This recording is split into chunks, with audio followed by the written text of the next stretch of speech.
गाजर, चुकंदर और आलू के अलावा ऐसी बहुत सी और भी सब्जियां होती हैं जो बिना बीज के आप बड़ी ही इजीली उगा सकते हैं।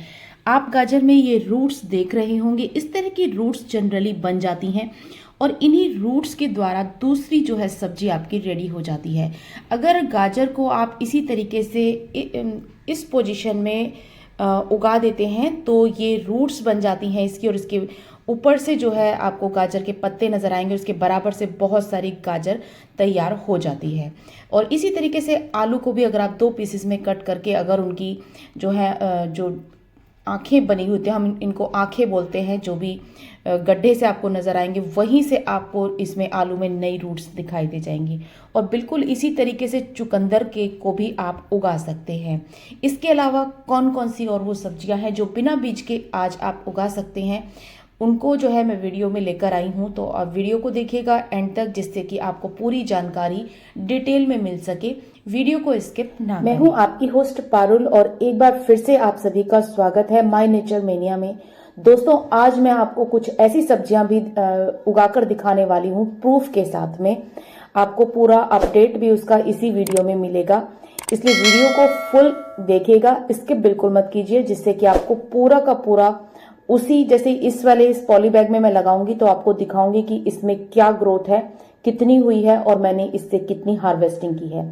इस तरीके से अगर आप सब्जियां लगाते हैं तो हार्वेस्टिंग आपको जल्दी मिल जाती है, 1 हफ्ते के अंदर अंदर ही। ये जो पहली चीज मैं लगा रही हूँ ये बथुआ है। बथुए की को कई बार आप देखते हैं कि रूट के साथ ही हमारे घर में आ जाते हैं और कई बार बिना रूट के भी आते हैं, लेकिन उनकी स्टेम्स इतनी ज्यादा स्ट्रांग और मोटी होती हैं कि अगर आप उन्हें उनके नोड एरिया को मिट्टी में दबा देते हैं तो वो बहुत इजीली चल जाती हैं। तो देखिए, मैंने धनिया, पुदीना और अभी फिलहाल मैंने इसमें लगा दिया है बथुआ।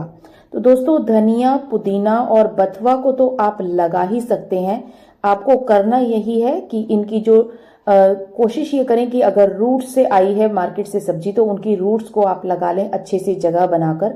अगर रूट से नहीं आई है, मोटी मोटी स्टेम्स है, पुदीना तो देखिए आप बिना रूट्स के भी उगा सकते हैं। कई बार बहुत हार्ड स्टेम्स आ जाती हैं, बहुत मोटी स्टेम्स होती हैं, उनमें से 101% रूट्स अपने आप ही बन जाती हैं।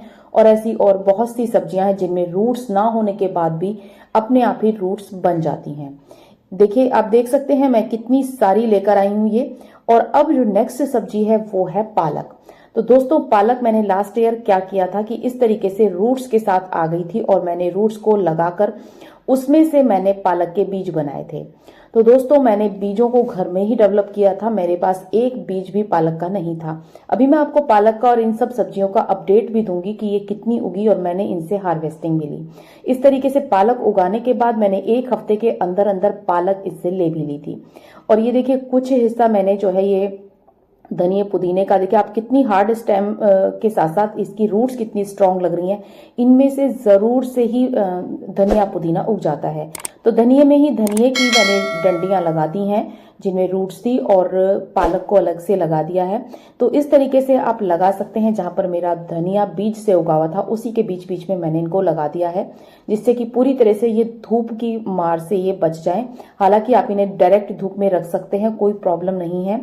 और मैंने मेरी जिस जगह पर ये रखे हैं वहां पर 1 घंटे की मॉर्निंग की धूप ही आती है। तो दोस्तों, आप इन्हें धूप में रख सकते हैं डायरेक्ट, क्योंकि रूट्स इनकी ऑलरेडी तैयार हैं। आपको रूट्स बनाने में कुछ मेहनत मशक्कत नहीं करनी है। और इस तरीके से मैंने लगा दिया था इनको जगह जगह पर।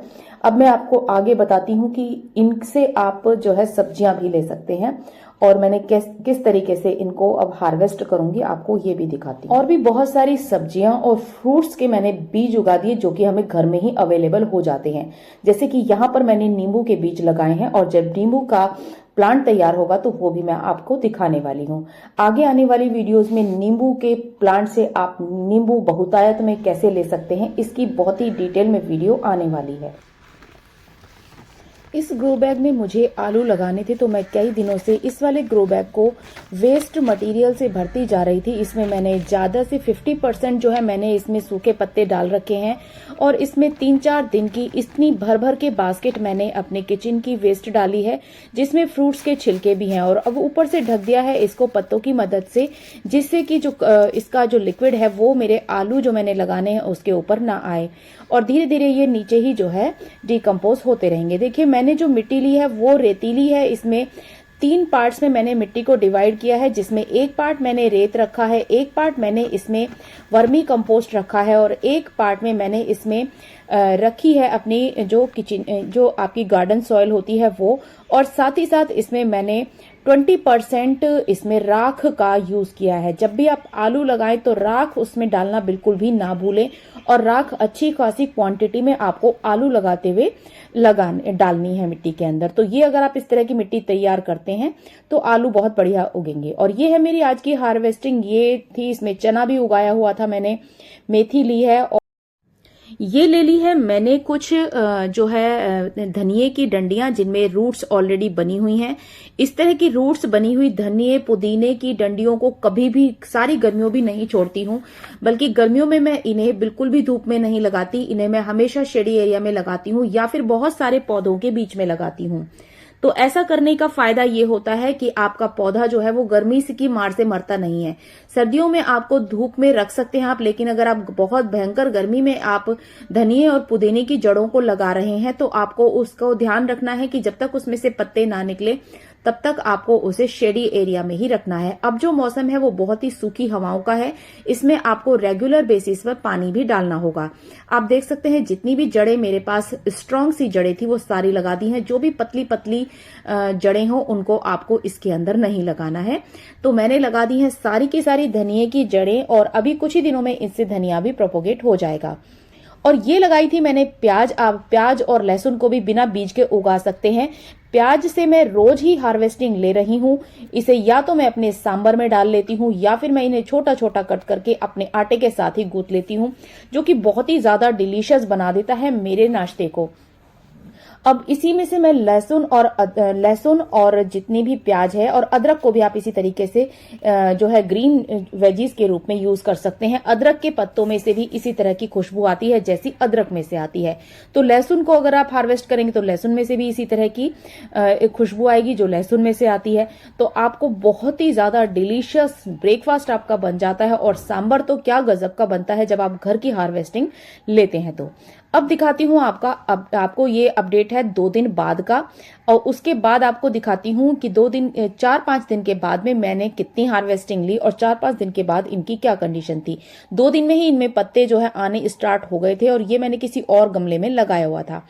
आप देख सकते हैं पालक को मैं ऑलरेडी हार्वेस्ट कर चुकी थी। फिर मुझे ध्यान आया कि मुझे आपको दिखाना भी था, और बीच बीच में जो पालक मैंने हार्वेस्ट नहीं किया है, जो अभी छोटा है, वो आप देख सकते हैं। ये सिर्फ मैंने डंडियां ही पालक की लगाई थी और जड़ जो है मुझे मिल गई थी वही मैंने लगाई थी। और आप देख सकते हैं कि पालक मेरा उगना भी स्टार्ट हो गया है। यह है 4 दिन बाद का अपडेट। 1 हफ्ते के अंदर अंदर तो पूरा ही पालक आ जाता है और मैंने इसमें बीच बीच में से पालक को हार्वेस्ट भी कर लिया है। वो वीडियो भी आप लोगों से अभी शेयर करती हूँ, क्योंकि जब मैंने हार्वेस्ट कर लिया तब मुझे ध्यान आया। देखिए गाइस, इतना सारा पालक तोड़ने के बाद मुझे ध्यान आया कि मुझे जो है इसकी वीडियो भी बनानी थी। और जब ये एक बचा तब मैंने जो है वीडियो बनानी स्टार्ट की। लेकिन जो छोटा छोटा उगा हुआ है वो मैंने आप लोगों से दिखा दिया है कि ये जो है कितने बढ़िया से उग जाता है, कितना आसान है। और आप देख सकते हैं यहाँ पर ये पुदीना भी उग गया है, धनिया भी उगा हुआ है। तो आपको बहुत आसान होता है इनको उगाना, बिल्कुल किसी बीज वगैरह की ज़रूरत नहीं पड़ती है। आप देख सकते हैं इतना पालक तो मैं निकाल चुकी थी, छोटा बड़ा सब तरह का, लेकिन मुझे ध्यान ही नहीं आया कि मुझे वीडियो भी बनानी है और आप लोगों को दिखाना है प्रूफ। और ये है गाइस बथवा भी उगना स्टार्ट हो गया है। ये दूसरा मेरा ग्रो बैग था जो कि मैंने पॉलिथीन में ही लगाया था और पॉलिथीन में मैंने बहुत सारी चीजें लगाई थी। सारा बथवा मेरा उगना स्टार्ट हो गया है। जितनी भी डंडियां लगाई थी ऑलमोस्ट सभी में उगना स्टार्ट हो गया है। और ये सिर्फ 5 दिन बाद का अपडेट है। 5 दिन और 5 दिन के बाद तो ये काफी बड़ा बड़ा हो जाएगा। अब आपको बता देती हूँ ये जो गाजर है ये कैसे आप उगा सकते हैं। ये देखिए ऊपर की तरफ आपको इसमें जो है नई नई शूट्स निकलती हुई नजर आ रही होंगी और यहाँ पर निकलती हुई दिख रही होंगी आपको जड़ों जैसा कुछ। तो जब भी आपको गाजर इस तरह की नजर आए जिसमें जड़ें निकल रही हैं और ऊपर की तरफ से जो है ग्रोथ नजर आए, तो आपको इस वाली गाजर को मिट्टी में लगा देना है। किसी रेक्टेंगुलर शेप के गमले में आपको मिट्टी में इस तरीके से लगाना है जैसे मैंने अभी गाजर को लगाया है। ऊपर की तरफ से इसमें पत्ते आएंगे, आप उन पत्ते को हार्वेस्ट करके उनका ग्रीन वेजीज के रूप में यूज भी कर सकते हैं। इसके बराबर से निकल जाएंगी ढेर सारी गाजर और जब हम इसे पलटेंगे तो इसमें से बहुत सारी गाजर निकलने वाली है। तो एक गाजर से अनेक बना सकते हैं, वो भी बिना बीज के। और ऐसी और पता नहीं कितनी चीजें होती हैं जो आप बिना बीज के उगा सकते हैं। That's it for today guys, मिलते हैं नेक्स्ट वीडियो।